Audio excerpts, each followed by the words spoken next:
দুনিয়াতে করা ভালো কাজগুলোই আপনার পরকালকে সাজিয়ে দিবে।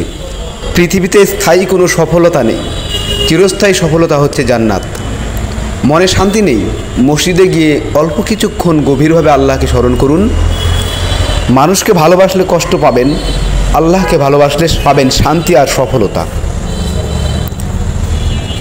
পৃথিবীর সকলের সাহায্যের দরজা বন্ধ হয়ে গেলেও আল্লাহর দরজা কখনোই বন্ধ হবে না।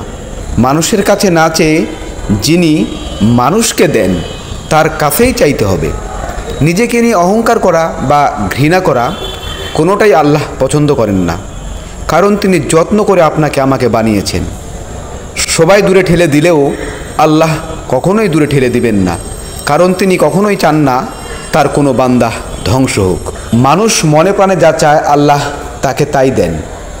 মানুষের ভাগ্য যদিও নির্ধারিত, তবে একমাত্র দোয়ার মাধ্যমেই ভাগ্যকে পরিবর্তন করা যায়। অহংকার, লোভ, হিংসা এবং গীবত থেকে যে নিজেকে দূরে রাখতে পারবে, দুনিয়া এবং আখিরাতে সেই সফল। আজকে মারা গেলে কালকে সবাই ভুলে যাবে কি হবে দুনিয়াতে এত কিছু করে, সাথে যাবে শুধু আমল। 5 ওয়াক্ত নামাজ আপনাকে যে সফলতা আর শান্তি দিবে তা দুনিয়ার কেউ দিতে পারবে না। এই যুগের সবচেয়ে ভয়ঙ্কর বাক্য, নামাজ না পড়লে কি হবে, আমার ঈমান ঠিক আছে। রাগ মানুষের ঈমানকে নষ্ট করে, হিংসা মানুষের নেক আমলকে ধ্বংস করে, আর মিথ্যা মানুষের হায়াত কমিয়ে দেয়। আল হাদিস। ধন্যবাদ।